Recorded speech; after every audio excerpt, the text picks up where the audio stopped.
was nothing about my roommate that felt dangerous.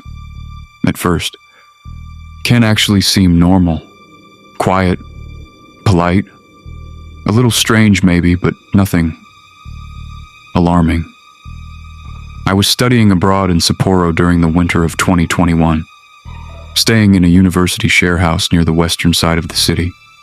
Each student had separate bedrooms, but we shared the kitchen, bathroom, laundry area, and living room. Ken had short black hair, glasses, and this calm, almost emotionless way of speaking. He mostly stayed inside his room gaming or reading manga late at night. Nothing about him immediately felt dangerous. If anything, he almost seemed shy, sometimes too shy, like he'd quietly stand in the kitchen waiting for me to finish using the microwave, instead of simply asking to pass by. At first, I felt bad for him. Then I started noticing little things. Food inside my mini fridge slightly rearranged. Bedroom door not fully closed after class. My desk chair moved a few inches. Nothing major, just enough to make me question my memory. One thing Ken did that always bothered me, though, was touching people too casually during conversations. Not aggressively, just strange lingering contact, like resting his hand too long on someone's shoulder, or lightly grabbing your wrist while talking. One night while I was cooking, he suddenly grabbed my hand while looking at a small cut on my finger. I remember freezing because he held it longer than necessary. Then he smiled slightly and said, "You should disinfect things faster here. Infections spread easily during winter." The way he said it felt weirdly intimate. After that, I started locking my bedroom door more often. The thing that really changed everything happened in February. A few friends from university came over one Friday night to drink and play card games before Snow Festival weekend. The apartment was louder than usual, and for most of the night, Ken stayed inside his room. At one point, he quietly stepped out to use the kitchen. I remember one of my friends trying to include him in conversation, but Ken just bowed politely, said hello softly, then returned to his room almost immediately. Honestly, he seemed harmless. Around midnight, we realized we ran out of snacks and drinks, so I offered to walk to the convenience store nearby. But when I grabbed my coat near the entrance, I realized my keys were missing. Not just my room key, my entire keychain. At first, I assumed I accidentally left them inside my room, then maybe the bathroom, then maybe my jacket pockets. All of us spent nearly 15 minutes searching the apartment. Nothing. I remember getting increasingly frustrated because I clearly remembered placing the keys somewhere in the kitchen earlier while unpacking groceries. Then suddenly the apartment door opened. Ken walked inside wearing his coat and snow-covered shoes. I remember everyone looking confused because nobody noticed him leave. Ken seemed surprised seeing all of us standing around. I explained I lost my keys. He immediately helped look around with us. Then less than a minute later, one of my friends found the keys, sitting on top of the refrigerator near the kitchen entrance. I remember staring at them because I was almost certain they weren't there earlier. Ken just smiled slightly and said, "Maybe you forgot." At the time, I believed him. I really wish I hadn't. I started sleeping badly. At first, I blamed stress from classes and winter exams, but some nights I'd wake up suddenly with the strange feeling that someone had just been standing beside my bed. Once, I could have sworn I felt a slight tug on my blanket near my feet. Another night, I woke up because something brushed against my ankle through the sheets. Every time I turned on the light, nothing was there. What bothered me most was the feeling that someone had been inside my room while I slept. Small things seemed different when I woke up. A notebook left open to a page I didn't remember reading. A jacket hanging on a different hook. My room key sitting at a slightly different angle on my desk.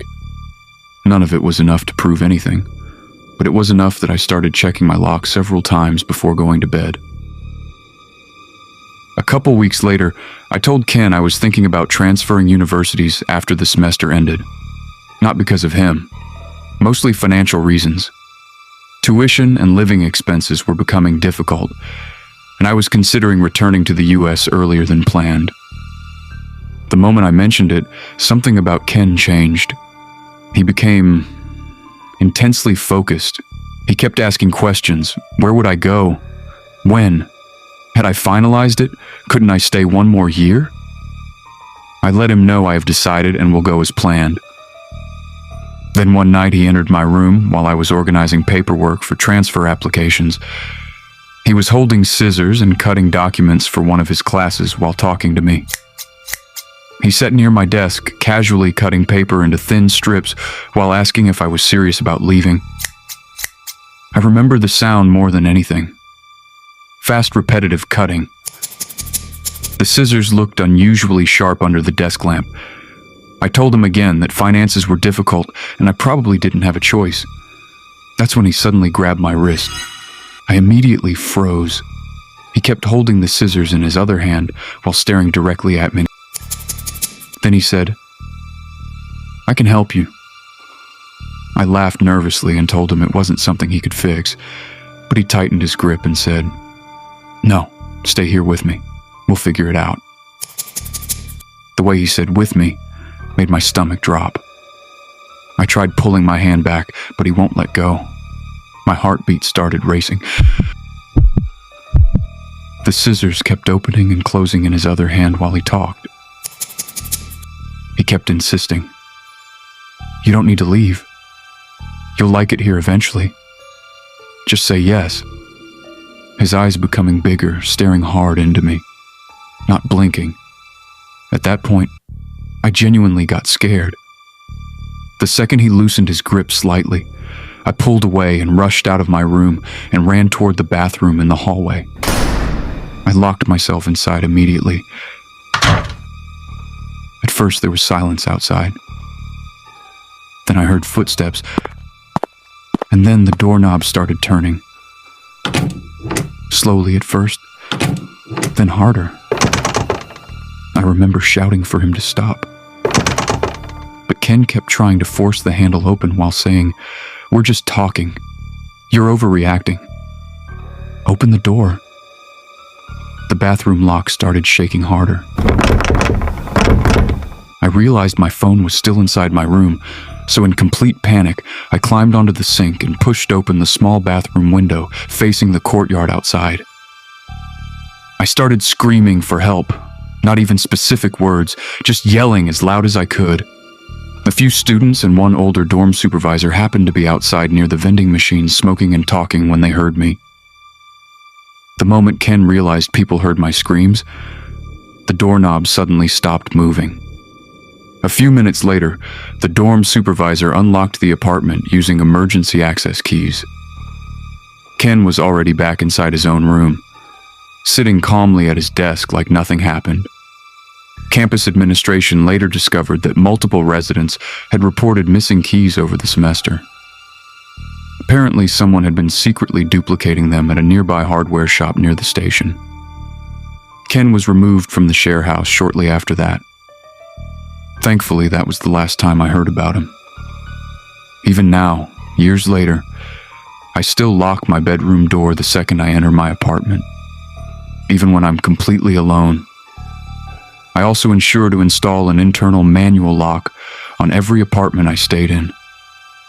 I think the scariest part about Ken wasn't that he acted violent.